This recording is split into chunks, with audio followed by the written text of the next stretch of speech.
It's like as long as you're old enough and know how to do better, you can do better. You just got to do it. Oh So yeah, you gotta yeah, want so to. that I mean that's kind of what I advise. Welcome to Stone Queen's Gambit, where we are always a step ahead of the game. My name is Bre. And my name is Kira. We're two canna moms who built our own company from the ground up. We'll teach you how to navigate through every aspect of cannabis, from usage, strains, and industry legalization. Join us each week to talk about what it takes to be a woman in the cannabis industry. Well, welcome back to Stone Queen's Gambit. I have another guest here today that I am excited to introduce to the queendom. You're a king, but I'm introducing you to the queendom here. And if you don't mind introducing yourself, actually. Good evening. My name is Broderick R.Randle Jr. I work in at Benelli's. I'm over at business development and outreach, doing helping with sales, just helping to build a brand and company, and any way I can, and also trying to be active and out involved in the community. Um, I'm also a board member of the Sickle Cell Alliance Foundation out of Oh, Cincinnati, and recently became a board member of the GEO nonprofit organization out of Springfield, Ohio. So nice. So, just what's the Geo nonprofit? What's going on with that? all right. So I'm a little new to that, so I'm gonna give it my best explanation. But it's a nonprofit organization that basically they based out of Springfield. One of my partners and good friends, him and a good friend of his decided to start this community garden. That Okay. basically helps to they want to try to provide fresh uh, community foods and resources for the people in the area, and also just teach them about gardening and uh, the opportunity of growing your own food, and you know bringing that back to the community in the area that the areas that could really use something like that, and Yeah, a the lot of areas education. probably need that. That's pretty dope because food around McDonald's, Wendy's, all that. So it's like, and then the Correct. stores suck right now. There's nothing in the stores, so that's dope that they're teaching people how to basically like fish for themselves, get your own food. Yeah, I Figure mean, that you out. could grow your own food. So, I mean, not a lot. Some people know that, but not a lot of people know that. Like a lot of us are just trained to kind of, like you said, just go to the stores and buy it. But Uh huh. we could save ourselves a lot of money and time sometimes Absolutely. if we have other ways of sourcing it, or even just going to a community garden like that and potentially getting it for free, or Yeah. helping out to get it for free, or helping you know others get some. So it's just a way of revolving way of helping others, which is dope. That's dope. That's dope. I mean, inflation is crazy, and I don't see it coming down. So it's like that's nice that they can do that. Right. But let's. I want you to take me back though. So Yep. before you became an advocate, before you was with Bender Leaves, what was Broderick doing? Uh. So before all of that, I was definitely secretly self-medicating. I Hmm. was a student at Ohio State. I was a bartender. I was an intern, uh, and basically worked at a event and promotions company. And then at that company, I worked in multiple areas. It was, they had a lot of concerts and they owned multiple venues. So the company name is Promo West Productions, but they were there. I as I said mentioned, started as an intern and kind of worked my way up through many positions there. Just learned a bunch about obviously marketing and uh, event promotions and the business side of all that, and then like earned a spot as a not a butt tender bartender, and worked a lot of those events. Basically, but being a bartender is another form of customer service, but just like a different environment. So that was, you know, it was high speed, I would say, just because of, at a concert, people want to get their stuff fast and Yeah. get back to going. So, it trained me to how to, help people out, serve them pretty quickly, but still be, respectfully, respectful with it, and, get them what they need and Mm-hmm. provide them the service they need in a quick, respectful manner. And from there, it helped me just also engage with a large crowds, because not only was it just, local concert shows, it was big music festivals as well sometimes. So that was Nice. that was kind of my start. But from there, obviously, with a lot of concert scenes and festivals, there was definitely cannabis. There's, even heavier stuff too, but cannabis was probably one of the most common ones and most Yeah. peaceful uses and party, supplies. But so I've just from there always kind of been aware. Like I said, I self medicated, but knew in the back of my mind that, hey, there's something to this. So if you fast forward a bit, if just before I entered the industry, I was definitely on the fence of, okay, am I like, do I want to continue serving this toxic poison to people? Yeah. Obviously it was my way of making an income, but there's definitely, I've seen a lot of shows and concerts, and where I've seen, at the beginning of the show, you'll meet someone cool and pretty awesome, and then by the end of it, depending on how much they intaking, how much alcoholic poison they intaking, they might be a whole nother person, or a whole nother They like, probably mean the yeah, mean drugs. definitely is. Some people, there's people fun and happy drunk, but there's some people that could be like, mean and just rude and just unnecessary. So it's like, yeah, I'd rather not, be. Yeah, so it sounds like you working those events kind of like pushed you a little more towards cannabis. It's like, these people are a little more chill when they are in social environments with cannabis than alcohol. That, also, it's just like, imagine always having to, like, a lot of your nights just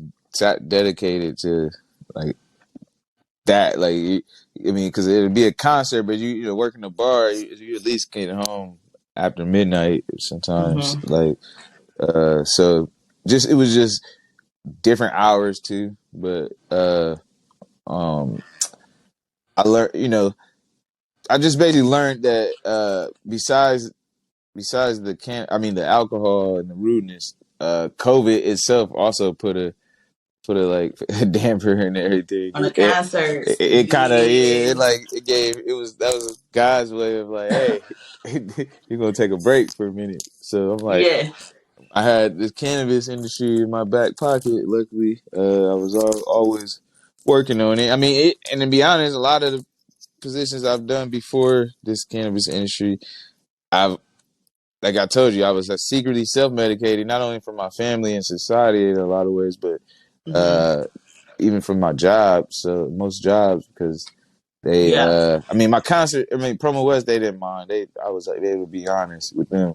But Mm-hmm. prior jobs I had prior, I'm not gonna air That's a anybody out. no. But They want yeah, to test you for it. correct. Like, what's going on? But like, take me to that too. Like with your family. So like, do you have a lot of family that do not consume at all, and they're like, that's a no, keep that away, or are they like open to it? um, it's a mix. I've grown on my mother's side. A lot of my family grew up in the church, so. And which is crazy too, because ironically, cannabis is in the Bible. But hold on, we're gonna go back. Anyways, Okay, look, multiple that's times too. But a whole nother story there. If you ain't yeah. ready for it. But anyway, so yeah, my family grew up in the church. My grandmother, bless her soul, she was a professional gospel singer. So like we just Ella Pickett, hey, no, but God bless her soul. But Shout out. she she raised a family well. I got a pretty big family. They had 10 kids, and like to my knowledge, very few of them. I just discovered that like one of my uncles used to kind of like have a green thumb and dabble during his Yeah. younger days, but because I knew I didn't just get it some out of nowhere in my genetics. But anyways, come to find out, like my mom's side, yes, they were like more so reserved and conservative on not really using that. But they got obviously there was drinkers on that side. Mm-hmm. And then I found out on my dad's side, as I gotten older, that a lot of my father's side consumed the plant, and some of them, one of my uncles is legal caregivers to possess and grow it. So that was pretty dope. I learned that That's as I dope. gotten older, yeah. But in a different state. So, uh, but yeah, that was like that also helped me further, you know, cap or understand why it was in my DNA. Like, Mm-hmm. Mm-hmm. what? I got an uncle like that too, and I'm like, I knew somebody in this family. I was smelling it a long time ago, and y'all was trying to act like nobody messed with cannabis with me, like I was the eyeball. Like, Right. no, it's somebody else in this family. So that's dope. So like, how long have you been with Benelli's though? It's about almost a year and a half coming up on. I want to say, Nice. I'm yeah, probably flying by too, huh? yeah. I was at a dispensary before that, so in the industry, I've been in the industry about going on 4 years, maybe 4 or 5 years. Nice. So was you a bartender before? Yeah, yeah. I was at Yeah. Terrasana in Grandview, or Columbus. Yeah, Oh, okay. I I was did not know that. it's my first. Yeah, that's how I kind of broke into the industry. I got a good friend of mine, based or was currently that was in Colorado. I was like, hey, I got a friend that mentioned that they're having an open interviews for a dispensary. You Mm-hmm. might want to go. Like she knew how interested and passionate I was about cannabis, so she told me. I got my resume prepared and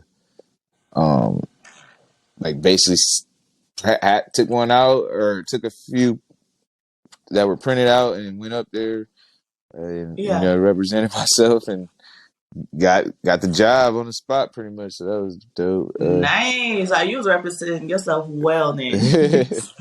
He was like, yes, you're I, put on. I mean, Let's it's a go. process though. I ain't gonna lie. Like to get hired here, especially in the cannabis industry. Period. I will say like Hmm.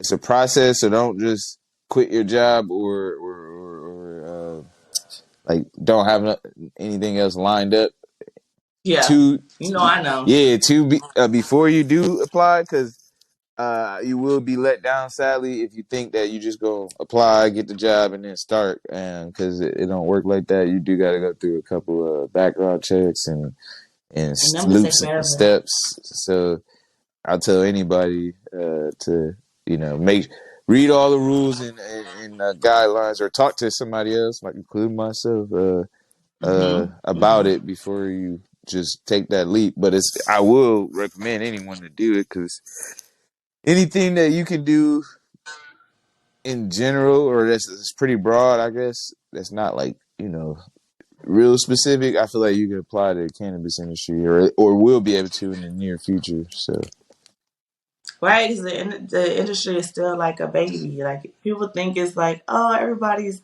no. People still need to hire a lot of people. Like yeah, companies are growing rapidly, new companies are coming.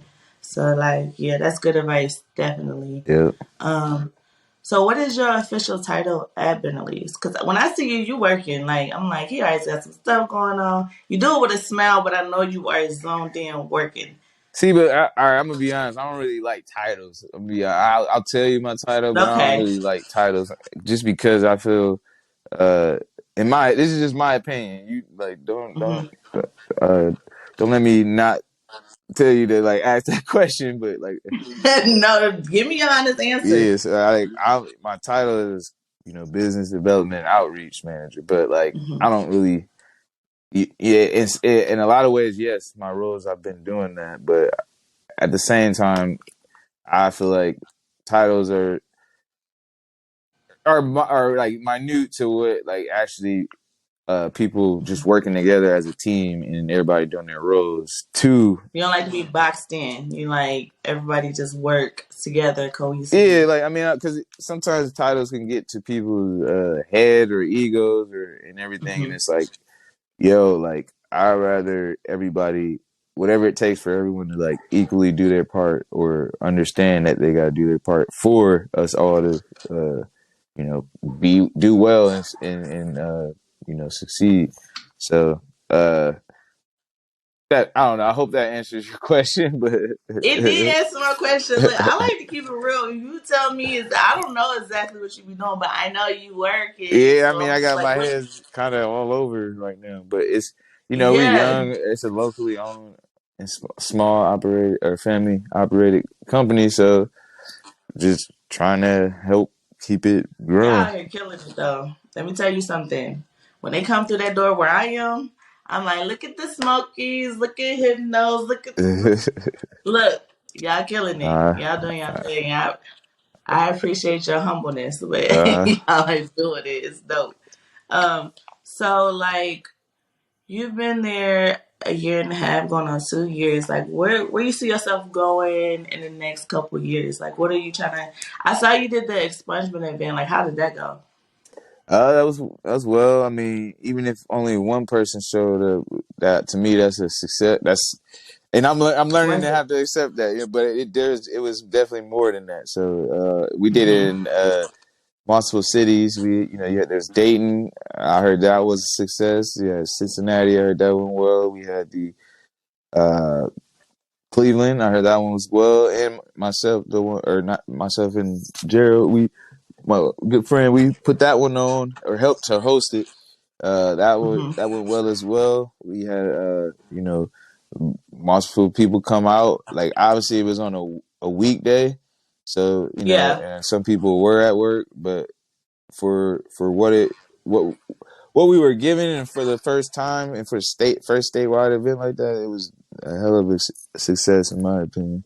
Um, and we had When I saw the flyer, I was just like, "This is awesome." yeah, You hear me? so we had like shout out to all the vendors, shout out to Midwest Canner Women and Nora Labs for even putting it on and working hard to create something like that. And it's the only the beginning, and everyone else involved. The Pothead Genius, Tasha, uh, you Yes. know, I, Gerald, Athletes of Cannabis. Time well spent. I think I'm saying everybody.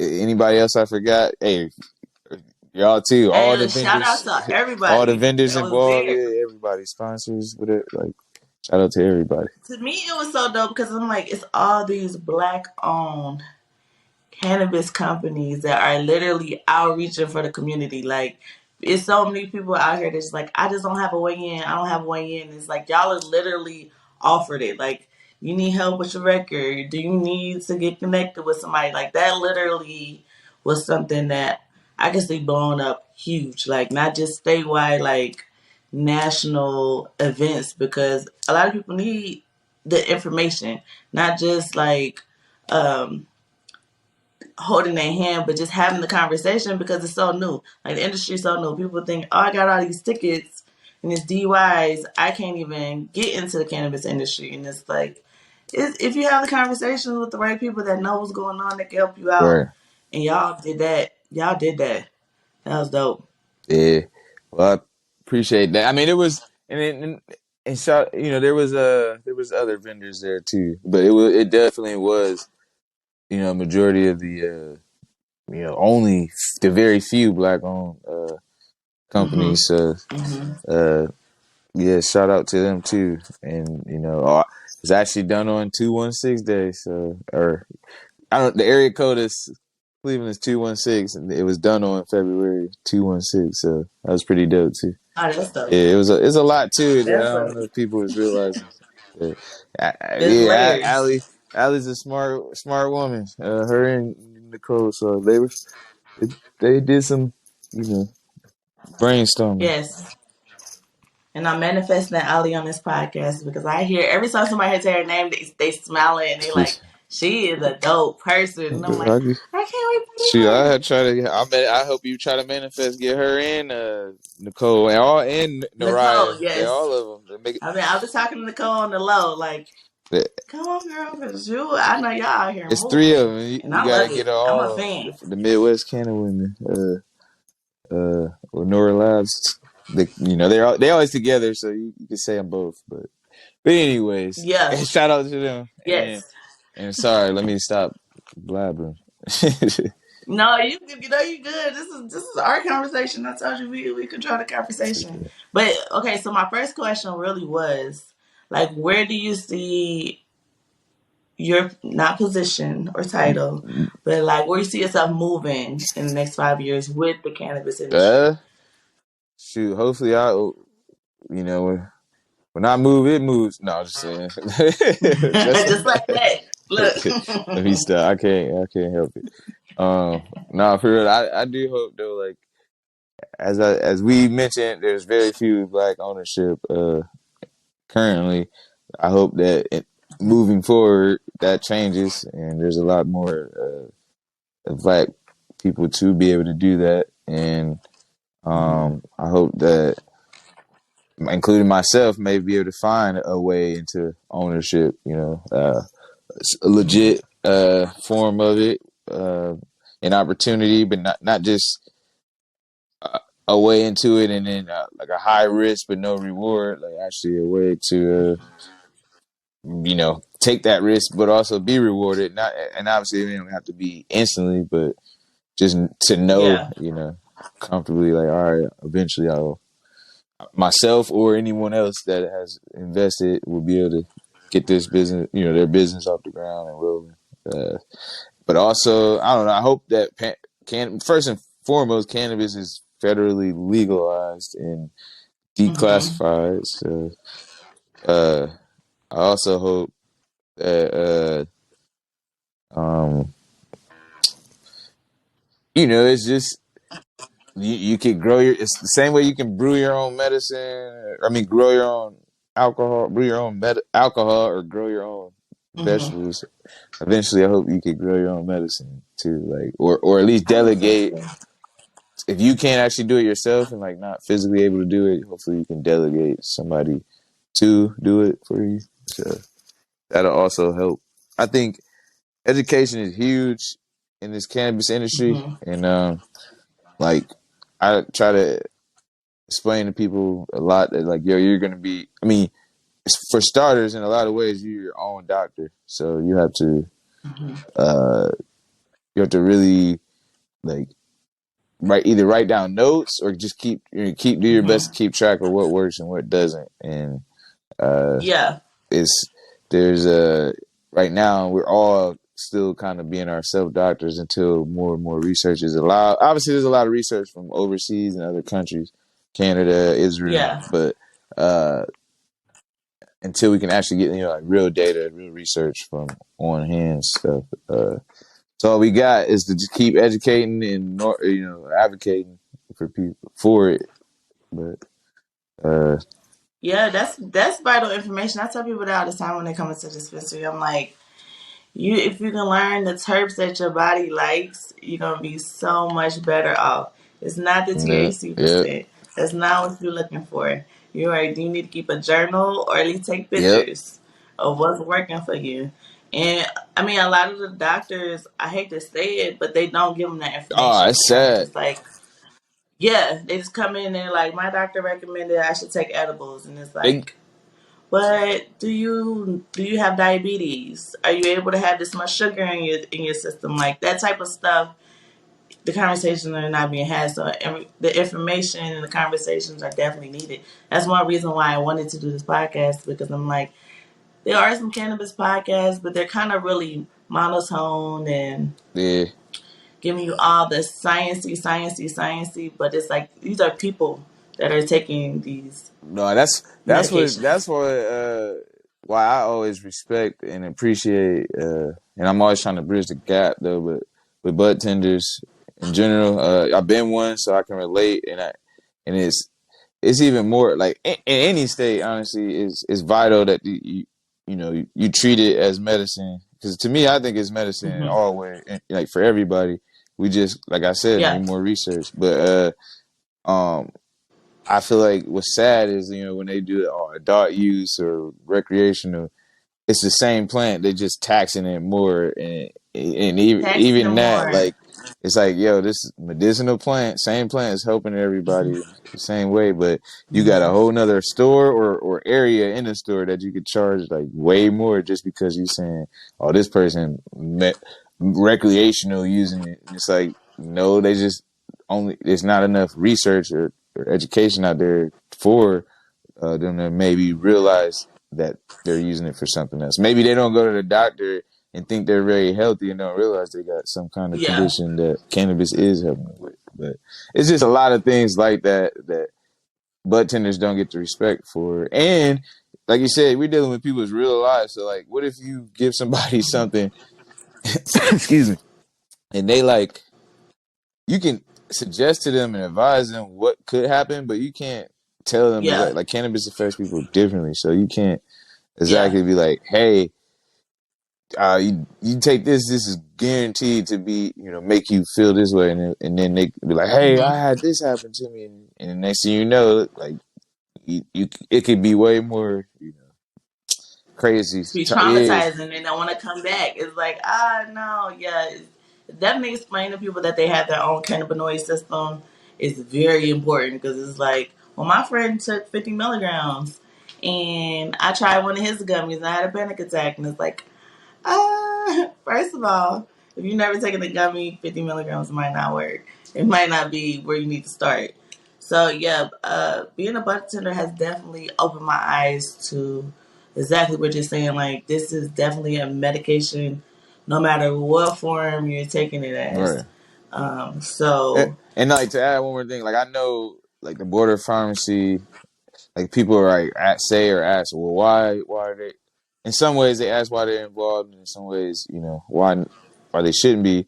Like, yes, I I'm fine with them being involved, but I'm not okay with them saying that one or uh for all these conditions, one same amount of allotment is acceptable for these people, and yeah, everybody has, like I said, different cannabis affects people differently, so you can't exactly pinpoint who needs what until more research is done.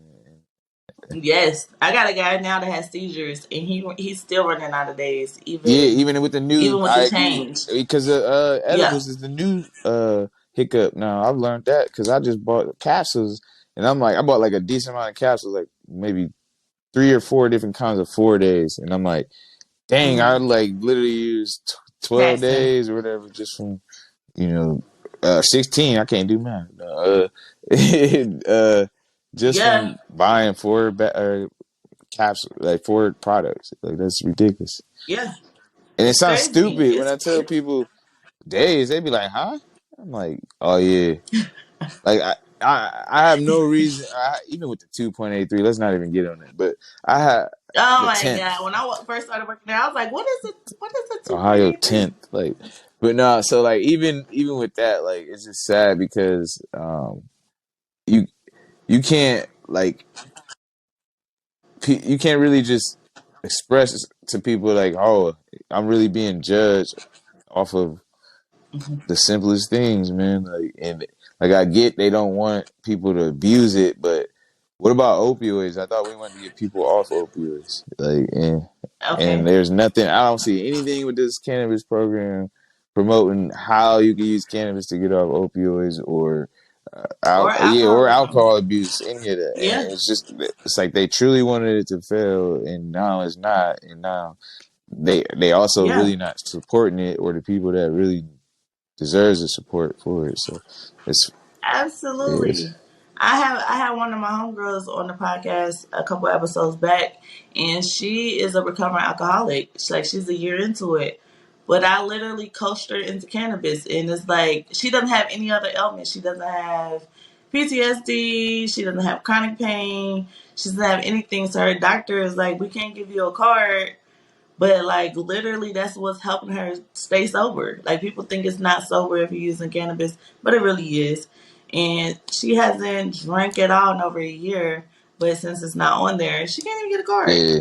And I'm like, this is sad. This Nah, is it's so truly sad. sad. Like, I ain't gonna like go on long about it, but like briefly, that's kind of part of my Oh, story. Um, about briefly a little bit about the story I've shared in that book, Courage and Cannabis.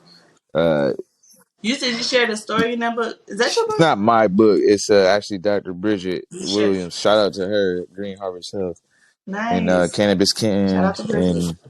and uh, yeah, all the greatness she does, and her, and Trisha, and Kevin Green. He did the forward, and Khadijah What was Adams. the name of the book? It's called Courage and Cannabis. I'm a nerd for real. I'm gonna get it. I love reading books. Nice. That's Yeah, dope. Courage and Cannabis. yeah. I had to try to send you one, or do you got Amazon? Send you a digital one. I do have Yeah, I'll send you Amazon. Of I'll course, you know send Amazon is running the world right I'll now. send you one Who when don't we have hang up, a Amazon? digital one. But Oh, that's dope. Thank you. I for appreciate sure. that. But before I let you go, Oh because no, I know you you're probably good, you ready to good. go. I just wanted to show Like you you. still I just talking wanted to to show me. you. Or never mind. I can't even. Just go ahead. Sorry. Before you go, I mean, do you have any advice for anyone? Like I hear from quite a few people, black people, that are discouraged about the cannabis industry, and they are on a borderline. They want to get in, but they don't know how. They're leery about it. Like, do you have any advice or encouraging words for them wanting to enter? uh, yes, the time is now. I especially Okay. if you want to get in it. Period. And then get your foot in anywhere. Like now, ASAP. If you feel like you got a record or can't, then you missed out on the expungement clinic. But there's still opportunity and resources out there. Get a hold of someone like myself or Allie or someone that was involved with their local event to see how you can get things started to get your record cleared or sponged for work opportunities, even if it's not the cannabis industry. But most to stay on topic and focus on your or answer your question though, I would say definitely don't be discouraged and to get started somewhere, even if you don't know quite anything. There's even a Cleveland School of Cannabis or the Columbus School of Cannabis that they're turning it to the Cannabis Hub. It's an online school, educational, you Nice. know, school, cannabis school that you can learn and get a certificate from them to eventually go take to another job or cannabis job or potentially learn something to create your own company Hmm. here in the near future. So there's definitely starting to become more opportunities and resources out there. I'll just say I would advise to like put in the efforts and use Google or YouTube University. They're both free. Yeah, I know I tell y'all to Google everything. I tell y'all all the time. Yeah. Google it. You can Or you can Google it. YouTube it. YouTube University, they're both free. And you teach Absolutely. yourself now, and you don't have to, like, you're your own teacher, even with this, like I said, the cannabis industry, but even with life, like, as long as you're old enough and know how to do better, you can do better. You just got to do it. Oh, So, yeah. You gotta yeah, want so to. that's kind of what I advise. I'll reach out to myself, Broderick at benaleaves.com, or you can find me on LinkedIn or Instagram. Um, What's your name on LinkedIn? Broderick Randall Jr. Second. Okay. You can find me on there, Facebook. But yeah, reach out. Always trying to connect and do more, Absolutely. business and try to help others to also learn and be educated about this wonderful plant behind me. Yes. And I appreciate you, Bre, and the Queen's Appreciate you. podcast for reaching out and having me on here. Yeah, or Well, we definitely appreciate you because you dropped some real knowledge. Like, if y'all didn't hear the school he just dropped, the book he just dropped, he done dropped some motivation for y'all. Like, we appreciate you, King, for coming to the for Queendom sure. and spending some time with us. And hopefully, we'll have you back because this is not about to stop. Like, I'm just keep Yeah, going. Just keep going and checking on you and seeing let's what's going do it for on. sure. Yes. So definitely, I'll be putting his information in the show notes. So if you want to connect with him, it'll be there. All right, y'all. I'm gonna let y'all out of here. Peace. Thank you for joining us at our podcast, Stone Queen's Gambit. Join us every time you get a notification. So that means turn your notifications on, please, so you can join the fun, the journey, the chit chat with the queens at Stone Queen every time you get a notification. So there is no set time, but you will get a notification if you turn it on. So turn it on for us. Enjoy our conversation. Join us at Instagram, Stone Queen's Gambit. Join us at shop_Stone Queen if you love to shop, ladies, because we have some nice stuff. Join us for the conversation. Join us for the movement. Thank you all for joining us, and we